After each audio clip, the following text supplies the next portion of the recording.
করতে থাকেই বারবার আমরা প্রশ্ন তুলেছিলাম ইউনূসের জামানায় এই ৫-৬ মাসে বহু বহু জঙ্গি তারা মুক্তি পেয়েছে, বহু ভারত বিদ্বেষী তারা মুক্তি পেয়েছে, কিন্তু চিন্ময় কৃষ্ণ দাস জেলে থাকছেন কেন বারবার?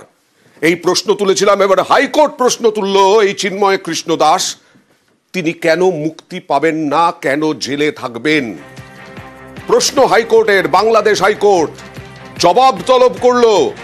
কথা বলবো, বিস্তারিত জানবো প্রতিনিধি মৈত্রীর কাছ থেকে। মৈত্রী, দেখো, বাংলাদেশ হাইকোর্ট যেখানে গত 12ই জানুয়ারি জামিনের অন্তর্বর্তী জামিনের আবেদন নিয়ে জামিনের আবেদন করে হাইকোর্টে দ্বারস্থ হয়েছিলেন চিন্ময় কৃষ্ণ দাস, সেই কোর্টেই কিন্তু শুনানির সময় সরকারের থেকে, অর্থাৎ ইউনূস সরকারের থেকে 2 সপ্তাহের মধ্যে জবাব চেয়েছে হাইকোর্ট যে কেন জামিন পাবেন না চিন্ময় কৃষ্ণ দাস। সেই প্রশ্ন এবার হাইকোর্ট তুলেছে এবং আগামী 2 সপ্তাহের মধ্যে সেই জবাব ইউনূস সরকারকে দিতে হবে। আগামী মঙ্গলবার হাইকোর্টে 2 বিচারপতির বেঞ্চে শুনানি রয়েছে চিন্ময় কৃষ্ণ দাসের অন্তর্বর্তীকালীন জামিনের যে আবেদন রয়েছে সেই আবেদন সংক্রান্ত মামলার।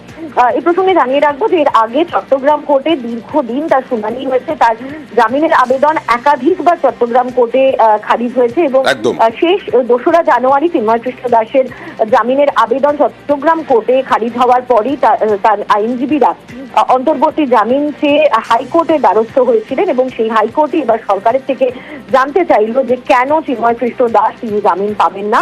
সরকার তার বক্তব্য জানাক, ইউনূস সরকারকে সেই বক্তব্য জানাতে হবে। একদম 2 সপ্তাহ পর দেখা যাক ভবিষ্যৎ কি চিন্ময় কৃষ্ণ দাসের।